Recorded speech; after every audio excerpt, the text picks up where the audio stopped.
I would like to take a few minutes to talk about our choice tool, Twitter, and offer information about how Twitter may be viewed by someone at the central office or district administrative level. I think it is obvious that the younger generation of teachers is likely to see Twitter as a great way to connect with students beyond the classroom. After all, Twitter is convenient, readily available, free, and extremely popular among teenagers and young adults. It seems like people everywhere are tweeting all of the time. While some teachers may see Twitter as the latest and greatest teaching and learning tool, people at the district level may not be so accepting of using social media in the schools. In Gaston County, there has been much discussion and some resistance to using social networking sites in the classroom. The district-level decision makers, most of whom are veteran educators, seem reluctant to embrace social media because they view it as dangerous, too informal for educational use, a distraction for students, and as something that takes place on a cell phone, and of course, cell phone use during school hours is prohibited. Honestly, the debate surrounding Twitter and other social network media comes down to one central question. Do veteran educators really know what Twitter is, how it works, and what it can do to help transform the classroom? The young teachers know how Twitter works and what it can do, but what I refer to as a parent generational divide in education keeps school districts from embracing Twitter and other social media.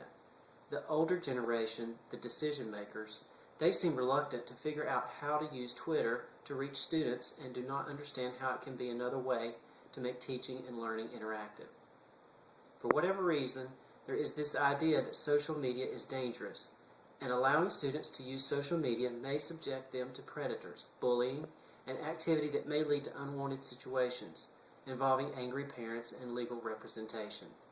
So some district leaders may think that the best way to avoid potential for these types of situations is to avoid the use of Twitter and social media altogether. However, as we all realize, technology and social media capture students' attention. They are children of the technology age. There is no denying that and no way to separate young people from technology. In our school district, we are seeing many central-level administrators reach the pinnacle of their career. They are retiring, which gives younger people an opportunity to step into leadership roles. This is good because the younger generation seems more accepting of technology and understands it. I think in the next several years we are going to see school districts increase their use of Twitter and other social media tools. Our technology-dependent culture is going to force us to do so. If not, we are missing out on a wonderful opportunity to present teaching and learning in a way that students understand, accept, and will use. Twitter is a tool that gives teachers a way to connect with their students inside and outside the classroom.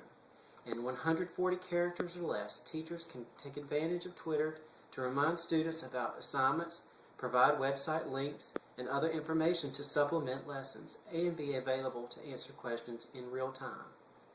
I am confident that using Twitter in our classrooms will happen. It just takes time. It will take some time for school districts to get a new generation of leaders in place who understand how Twitter can be a useful tool for teaching and learning. They will have to develop guidelines for implementing the tool, which will move the district forward with efforts to change the way instruction is delivered to our technology-savvy students.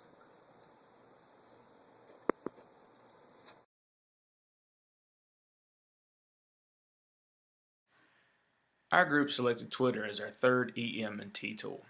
I'll be sharing the benefits of using Twitter beyond the classroom. I'm the head football coach at my school and have almost 100 players in the program. And when I need to distribute important information to them and have them actually read it or share it with their parents, then I found Twitter is the best method.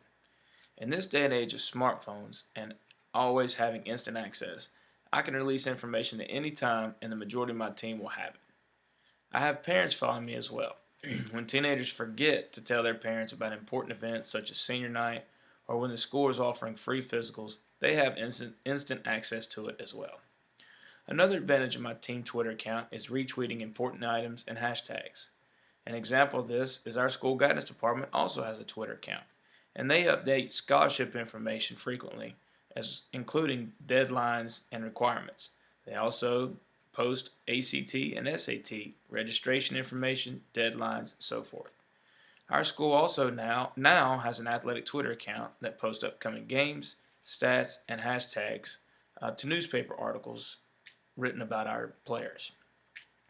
The final advantage of Twitter, for me personally, is I've kind of set this tool as our main line of communication, and my team and their parents have come to rely on it. The reason this is an advantage for me is it has allowed me to unplug at home with my wife and kids. I don't have as many emails, texts, or phone calls from players or parents to respond to because I share important information with them and there aren't as many questions. I can't remember when I first heard this, but I was always told as a young coach the easiest thing to do is communicate with parents, and the hardest thing to do is communicate with parents. In 140 characters or less, I can alleviate a lot of the questions, comments, or concerns about the happenings within our program. Overall, Twitter has benefited my players and their parents and has also made my life easier. Ultimately, as an educator, this is the goal.